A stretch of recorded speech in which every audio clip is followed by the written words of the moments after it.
फिर हमें ये बताया जाता है कि इन शख्स की प्लानिंग की वजह से 9 मई हुआ। 9 मई अगर किसी और पार्टी ने किया होता तो क्या होता? और जब 9 मई हुआ उस टाइम पे हुकूमत किसकी थी? सर आप तो तब उस वक्त पार्लियामेंट में ही थे 9 मई वाले दिन, तब तो आप पार्लियामेंट में ही थे ना।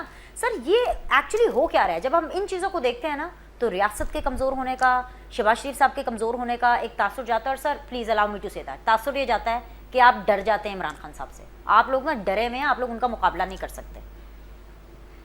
नहीं, मेरी बात ना कीजिए आप। मेरी शिस्त में डरना नहीं लिखा।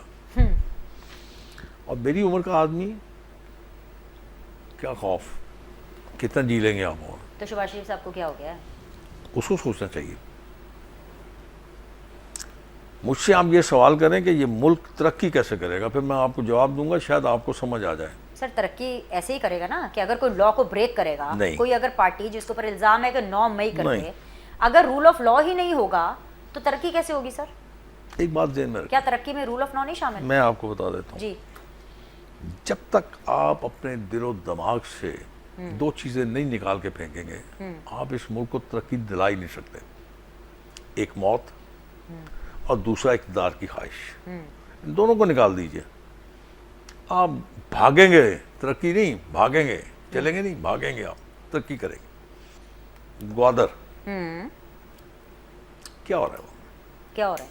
इतना लेट, इतना देर क्यों? क्यों? सिर्फ इसलिए कि अबू धाबी और धाबी दुबई आपसे नाराज हो जाएगा, इसीलिए ना। क्यों नहीं करते आप? तो सर शुरू करने से पहले क्यों नहीं सोचा? उससे शायद जज्बा आया होगा, जज्बात में फैसला कर लिया, और वो फैसला जो आपके गले पड़ गया।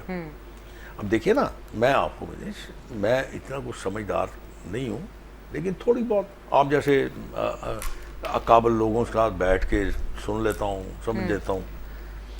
ग्वादर दुनिया की चंद पोर्ट्स हैं जो कि एक ऐसी डीप पोर्ट है, डीप सी पोर्ट है, जहाँ पे जहाज को इंतज़ार नहीं करना पड़ता। एक दूसरा, वहाँ से आपको इतने सर्विसेज में आपको मद में मिलेगा सरमाया कि आपके बहुत सारे दर्द ठीक हो जाएंगे।